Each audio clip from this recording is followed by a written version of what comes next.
are you?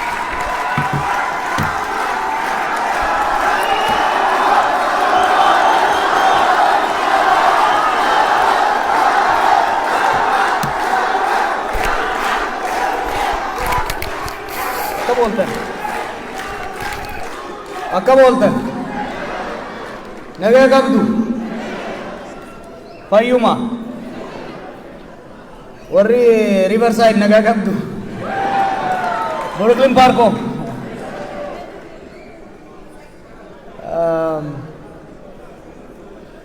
eessarraa akkana eegaluun beeku Minnesota deebi'ee waan hin argullee natti hin fakkaatu ture Rabbi kanaan nu ga'ee wal agarsiiseef galanni haa ga'u jaa.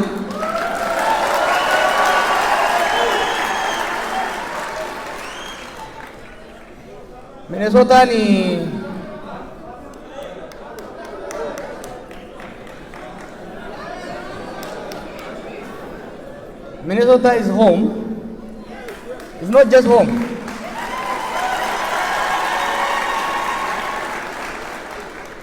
After Lumuga, it is the place that made me who I am today.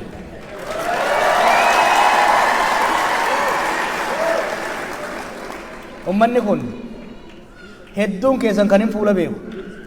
Hedduun keessan kan hin harka keessan irraa nyaadhe. Hedduun keessan kan akka shaatootti guyyaa hunda gurratti natti iyyaa oolu.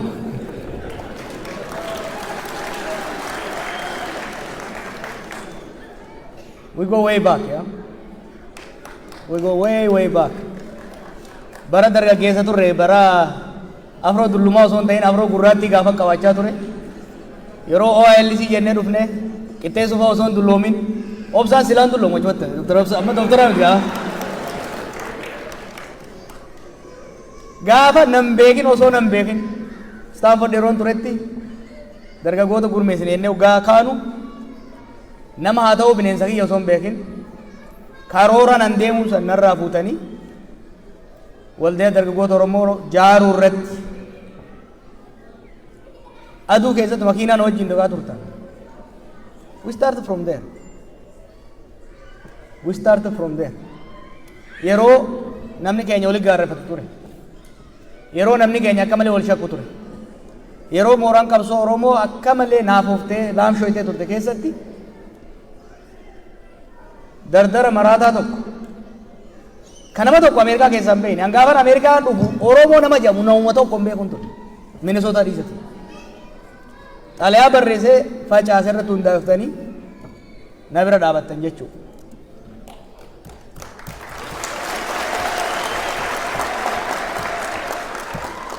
Kompiitara fayyadamuun irraanfadhe beekti. San booda gaafaan ani Oromoo jedhu gantii hoggaan akka fiigee isaan dhufe. Minnesotaan dhufe jechuudha. Bararaa ooli allaattii duuti lafa kuma jaansan lafa maree DC New York California hunda waliin maree hoggaa dubbiin jabaattu isinumatti hin baqadhe jechuudha. Gaafsanii dheedan saalfachiifne. Yeroo OMN ijaarraa Oromoon tunis namaa gadii miti. Qilleensa Oromiyaatiif gurra Oromoo ololli fi bololli orma guutuu hin qabu dhugaan keenya guutuu qaba jennee hoggaa kaanu watakko osoo hin qabaatin warri gaafsan miidiyaa ijaaru sochoone Mahamad Adamoo Mishaa Arfaasee gaaf tokko miidiyaa seennee hin beeknu beektu Eliyaas Mahamad Abdosh none of them knew about media isinuma abdanne sumuni hin qabnu turre from scratch we built a media that transformed Ethiopia for good or worse.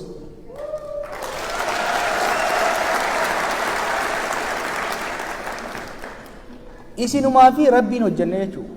Kanaaf Minnesota never let me down. Thank you very much. Gaafa immoo qabsoo kee roodhaa gargaaraa turretti kamalee biizii ta'urraa kan ka'e yerummaan gabbayee Starbucks itti fudhadhuufi divaanii dhaqee nyaadhullee hin turre hulbata haadha tuuleetii fi kan nama hedduutiin hin asii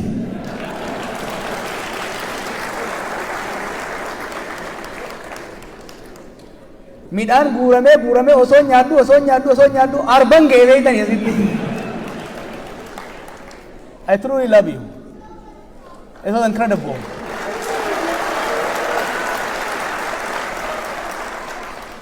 Gaafa Minnesota Michigan jedhanii humaan fidan osoo jedhan Michigan kiyya isin taatanii Oromoo as jirtu. Oromoo itti qoosaa turan san isinuma keessa teenyet isiniif rabbiin gargaarsifanneet warra waggaa 150 nu bituudhaaf taa'aa qophaa'aa ture. Akkaaf akka malee nuuf irraa kaasuu dandeenya jechuudha. Kanaaf qooda kana keessatti qoonni Minnesotaafi kaamiti. Erga zabxiyyaa buune boodas ummanni Minnesota adda durummaan ifiifis qaamota mootummaas jiranis gurmeessuudhaan sagalee nuu ta'uudhaan mootummaa asiitis wixii dhoorguudhaan tumsi isin nuu gootan gumaanni isin nuu gootan gumaanni isin hidhamtoota siyaasaa Oromootiif gootan waan xiqqaa miti. Kanaaf maqaa kiyyaa fi hidhamtoota siyaasaa Oromoo kaan bayanii fi keessatti hafatinillee uummata Minnesota rabbii jaa galatoomaan isiniin jaa.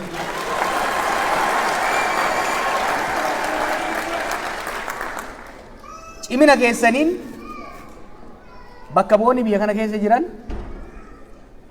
kan Washington jiranis kan as jiranis akkuma Oromootitti akka gammadaa fi tolaatitti ummata Oromootiif hoggaa sagalee kennan arguun hedduu nama boonsa.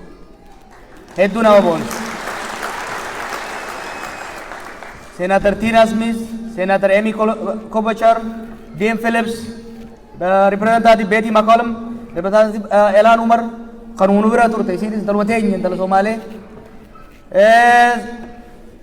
John of Man, Mohammed Noor, Representative Mohammed Nooris isinis dargartanii as ga'ee amma sagalee isinii ta'aa jiru kun Representative Kerry Diesel, Mayor Jacob hundi isaanii dhugatti galata guddaa qabanii yeroo tokko nu galateeffadhaa.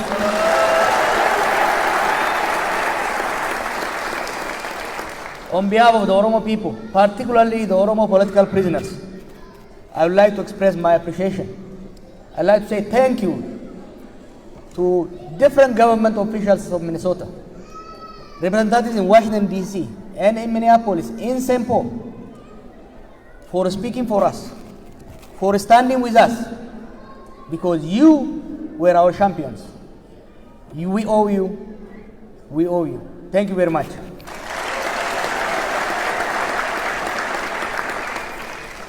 Ammammoo nama ormaa firoonfattanii saba keessaniif ummata keessaniif akka dubbatu godhuu bira dabartanii keessanillee qaadhimtanii ol dhiibaa jirtan.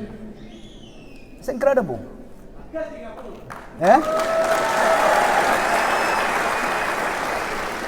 Tashitee waaqoo hawaasa keenya hoogganuu bira dabre amma sadarkaa naannootitti dorgommiidhaaf hoggaa seenu hoggana tokko guddifattan jechuudha. Hoggana tokko keessaa guddifattan jechuudha.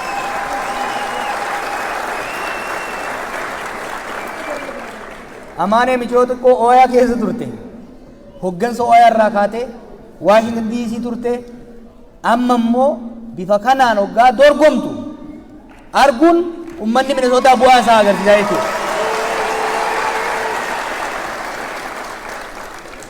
Taagalis umrii isaatiin osoo of hin tuffatin bifa kanaan onnatee dorgommiidhaaf seenuun isaa waan jara kanaati miti cimina jara kanaa qofaan kan calaqqisiisu. It's our dream. Mee yaadattu bakka dhaqe hundatti kan hin waachaa ture maalin ummata jirtan keessatti aadaa teessanis jabaafadhaa aadaa ummata sanii jabeeffadhaa geetoo ta'anii adda bayanii irraa taa'urra ummataan wal fudhatanii toltuu ofiitis toltuu biyyatti dhaqanii keessas qabatanii jiraachuu barbaachisaa. Isin Oromoo Oromiyaatii miti. Erga biyya teessan irraa dhiibamtanii baatan Oromoo Oromiyaa osoo hin ta'in Oromoo Ameerikaa waan taataniif now you have become successful in Oromo Americans. Paaspoortii qofaan miti. Paaspoortii qofaan miti. Namoonni hedduun osoo nuti agarru lafarraa ka'anii qabeenya guddaa horachaa jiran. Ijoolleen meeqa lafarraa ka'anii doktora ta'aa jiran, profeesoroota ta'aa jiran, ijoolleen wajjin riivarsaayitii kubbaa taphataa turte jechuudha. That makes me very happy. Maaliifi hoggaa ummanni keenya Oromiyaa keessa jiru hoggaa namni isaanii biyya alaa deeme baratee hojjetatee dabarteef maqaa isaa hoggaa miidiyaatti argu ni onnata. Ilmi lafaa dhufu, intalli lafaa dhuftu ni jabaatti. Kanaaf jabinni keessan jabina uummata Oromoo Oromiyaa keessaati. Jabinni keessan hamila nuu kenna. Jabinni keessan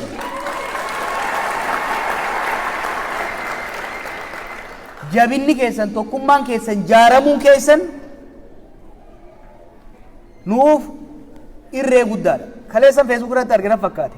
Jaarmee xiqqaan Dr. Obsaan fa'aa jaaran International Oromo Health Professionals na fakkaata. Kaleessa 200,000 arganne kajayin arge. I remember when they were scratching it, you know. I remember Ogga Obsaan Fanta ani Yadasa Khasan, I was there. I saw it. Itti cichanii isinirraa sosoo kadhatan hojiidhaan mul'isanii amma isinirraa kadhachuun raachi bayanii giraantii argachuu eegalanii jechuudha. Akka dhuunfaattis baratanii dalagatanii jabaachuun akka professionaltti illee jaaramanii jabaachuun that is what it means to be Oromo American.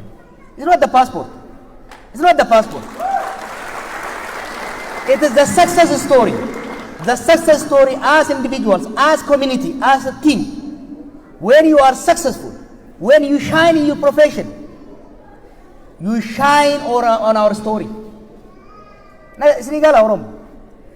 Nuti ummata gama hundaan dhiibamedha. Denga deewanni ture New York. Achi keessa lammiilee saba biraa osoo miilan deemu nama 15 waliin arge. Nama keenya tokko qofaan keessa arge. Inni wardiyyummaa hojjeta. Outnumbered taaneeti sagaleen keenya ukkaanfame. Lakkoo isa keenya kana humnatti jijjiiruu ka dandeenyu akka dhuunfaattis barannee dalagannee cimnedha. Akka hawaasaattis akka professionittis jaaramne waan jaarre san immoo bu'aa yoo buusuu ka dandeenyu taate ummata keenyaaf waa hedduu buufna jechuudha. Kanaaf wanni Minnesotaatti arge wanni milkaa'inni gama dhuunfaatiinis taate gama gareetiin Minnesotaatti argaa jirru kun waan hedduu nama jajjabeessu waan hedduu nama boonsu jabaadhaan isiniin jaa.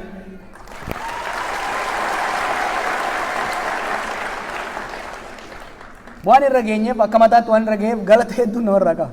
Ammayyaasin tokko jira. Gurbaan sun yeroo Oromoo Fars jennee OMN mallaqa walitti guurru mallaqa hin qabnu turre. Makiinaa isaa caccabdu takka isaa diidama asii oomne Torontoo dhayne beeyta.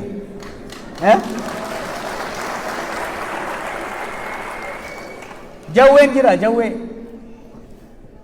Hedduun beeytan yeroo san waan dho'isaa turreef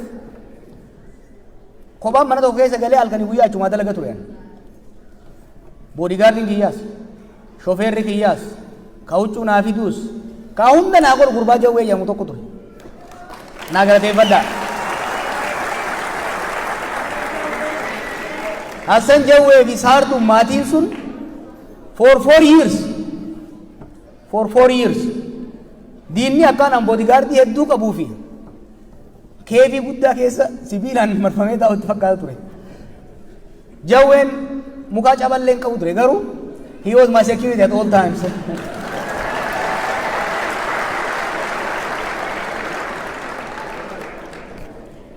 Finally, I want to say thank you to Haadha Oromoo.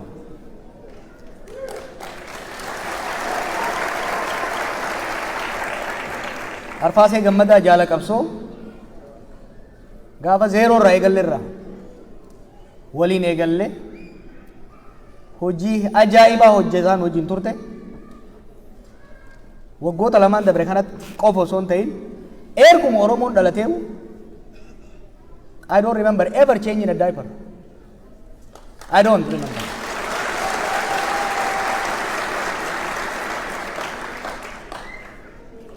Qabsoo isin wajjin itti fufa sagaleen utaa. He raised an incredible young man. Incredible young man. dukkana mana hidhaa keessatti waa'ee ilma kiyyaa guyyaa tokko cinqamee yaadeen beeku. Because I know he has an incredible mother, an incredible human being.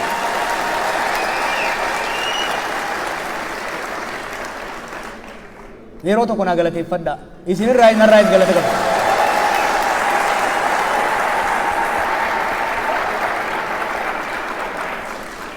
Minnesota galanni keessan haasamee dhumuu hin danda'u. I can talk the whole night. I can mention what almost every one of you have done for me for the last 17 years.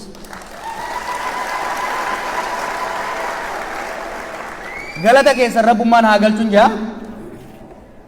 Torban lamaaf haasayaan ture. Haasayinis hedduu na jalaa dhume. Tokko jira na cinaa. Haasayinis haa gammaa irraan tuqamin.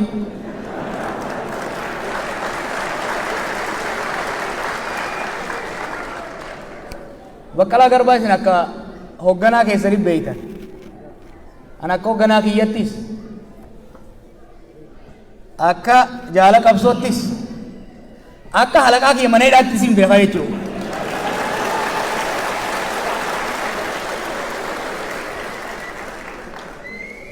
Suufa isaa kanaan dho'ise malee manyeen inni asirraa qabu osoo hidha deddeebi'u ispoortii dalagee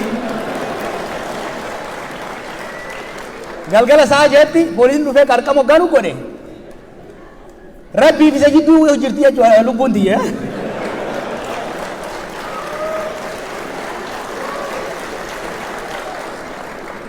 Moobaayilaa fi kompiitara hin qabnu wanti silaa tuttu rimootii takkaa jira TV faanaa qabdu takka hoggaanaan qaloo godhee qaanaa banadhe harkuma kan akkana ni godhaatti kan rimootii jechuudha.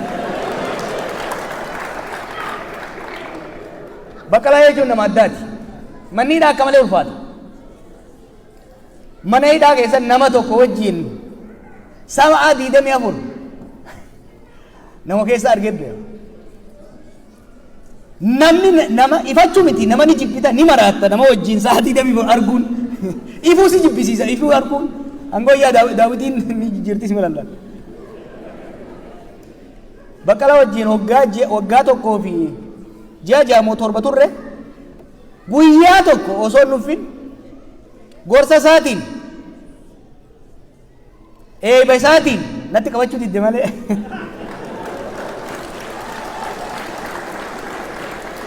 hedduu daawwaa natti bahe natti qabachuu didde malee guyyaan waggaan tokkoo fi jiini jaasun guyyaa jaa osoo hin fakkaatin wanni irraa dhumteefi waan hin Baqqalaa Garbaa wajjin tureef jechuudha.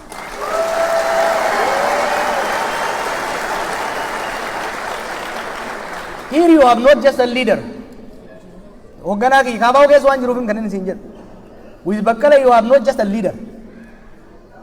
You have a man, a human being, probably with the biggest heart one can ever imagine. Harka ofii dhaa bara. Eko asii jechuutti si dabalu.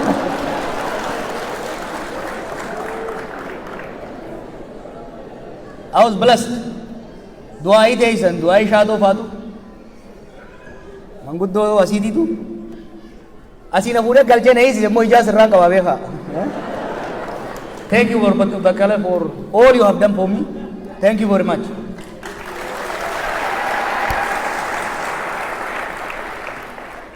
Akkuma isinuu jetta waggaa lamaan dabre kana rakkoo gurguddoo keessa dabarre hedduun nurraa ajjeefame. Hedduun nurraa hidhame. Du'aaf ajjeechaa itti barannee jirra. Qabsoo gaafa itti seennu akka duunuuf akka hidhamnu beeyneeti itti seenne. Saniif baay'een gaabbinu kan biraa wareegaman garaa nu nyaatanis garaan keenya gubatus hin gaabbinu qabsoo irratti wareegaman. Kan ummata keenya miidhe waggaa lamaan dabre kanatti qalbi caba. Keenyumaan ganamuu keenya jechuudha. Qalbi caba saba keenyaati jechuudha. Ammoo abshira dhuga qabna. Ka Oromoo gane yoomuu numa gatantara malee lagan ce'u kana beeka. Never.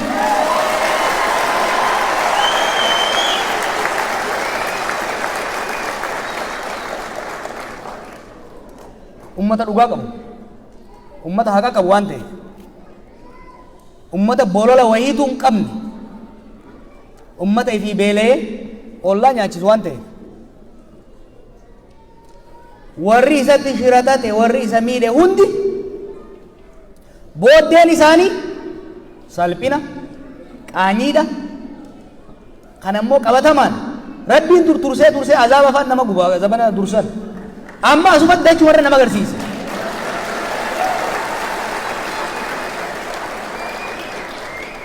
these days karma works really fast ubariin deemtina fakkaate akka ajaa'iba dalaydii jechuudha kana caalaa nan dubbisina dubbini nammaatti garuu akka cabnetti nafne nafnus wanta akka shakkina nafnus amna irraa dhufne manguddoo gaafadha waggaa 50 dabre kana keessatti bikka hin jiran irraa kaaneeti jirraa bira geenyeeti hin jiran irraa hamma taranyaan hunjanitti deemne jechuudha bilaashitti miti lafatti miti samirraa nun buune dhiiga keenyaan lafee keenyaan ruhii lamatan deebineen as geenye gara fuulduraas keessaa baana akkam keessaa baana tokko sammuudha lammanni onneedha sadi miila sammuun yoo yaanne tarsiimoo yoo baafne waan nu dura dhaabbata diina keenya sirritti yoo hubanne ciminaaf dadhabina isaa dhukasa lafeesa sirritti yoo hubanne keenyas keessoo keenya sirritti yoo beeyne dadhabinaaf cimina keenya hiree qabnu sirritti yoo baafne if we think carefully analyze the situation akkuma bara 2018 mootummaan simbiraa miti akkuma jedhani kufanitti kuffisuu qofaa miti ni ijaarranna jechuudha one is we must think kan lammataa onneedha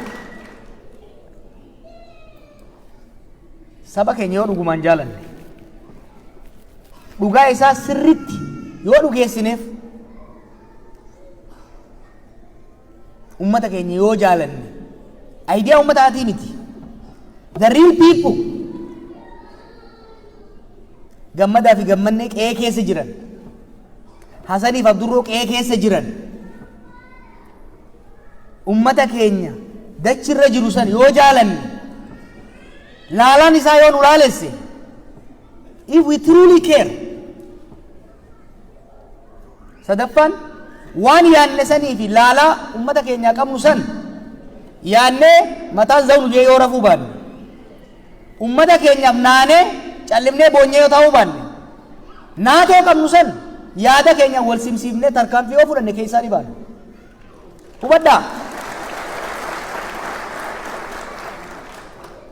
hubadhaa wanni guddaan sabni keenya of harkaa qabu dhugaa isaati dhugaa isaa san irratti wal ta'ee gara fuulduraa yoo ka tarkaanfatu taate waa hedduu ni jijjiira nutis akka kaafaawwatitti akka hoggansaatti mana hidhaas gaafa jirru hidhaas erga baanee booda waan kopha yaadaa turre waliif finne jaarmaa keenya haareetti ijaarre Oromoof Oromiyaa akka fakkaatutti tolchine maaliif Oromoof Oromiyaa fakkaachuu baannan gama tokkoon qaawwi seenaa qaawwasaniin sareen seentii saree duuba waraabessaa seenaa jechuudha tarsiimoo baafanne saba keenyaaf ummata keenyaaf biyya teenyaaf kan baasu kana jennee lafa kaannetti bobbaatti jirra akkuma reefu jedhe sammuu rabbi nuu kenne ni yaanna kayaanne san waliif finne jaisaa cuunfina ummata keenya dhugaan jaalanna yaannee jaalannee usneen teenyu dalagaatti jirra jechuudha maal barbaanna akka keenyatti akka kaafaawatti wanti hafe Oromoon bulchiinsa qopheessuu qaba Oromoon bulchiinsa qopheessuu qaba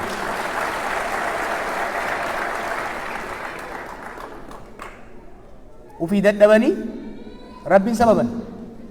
Kanaaf jaarmiyaa Oromoof Oromiyaa bulchuu danda'u ka biyyammoo sabaaf sablammoota hunda wajjin wal taasisee haqa ormatti osoo hin dabrin ka ofii immoo dabarsee osoo hin kennin deemuu danda'u jaarreet socho'aa jirra. Nu gargaara isin gargaara nu gargaara rabbiin waa gargaaru taafte immoo booda gaarii deebiidhaan dhukkeen irraa kaaftanii galatoomaan jaa bakka laan gamanatti affeera.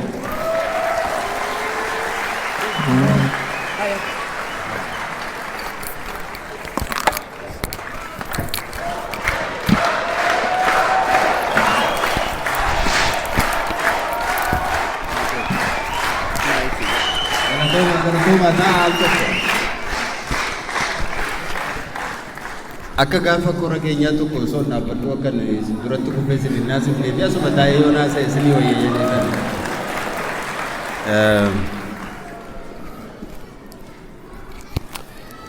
Minisoota yeroo dhufnu baay'ee gammannaa. Namni eerpoortiitti nu argu nama afaan Oromoo haasa'u yoo arge Minisoota deemtaa jedhee gaafata. Maaliif namni hundumtuu as qajeela. Sabboononni as jiru, qabsoo Oromoo namoonni gargaaran as jiru, namoonni Oromoof quuqaman hedduminaan as jiru. Biyyi kun akkuma biyya keenya lammaffaatti ilaallaa akkuma maqaa keessanii kaayyattanitti. Kanaaf isin gidduutti argamuu keenya baay'een gammada, gara kootiin baay'een gammada. Har'a kan as jirruufi akkuma imala keenya mata duree isa duraan beeksisaa turretti imalli keenya imala galatoomaa jedhamee waamama. Yeroo nuti mana hidhaa turre nu qofa osoo hin taane Oromoonni marti baay'inaan kumaatamaan lakkaawaman gosa mana hidhaa turan baay'ee nu birmattaniitu qaamaan nu wajjin turtaniitu alabaatanii haala qilleensa mijaawaa hin taane keessatti hiriira ba'aa turtanii maallaqa keessanii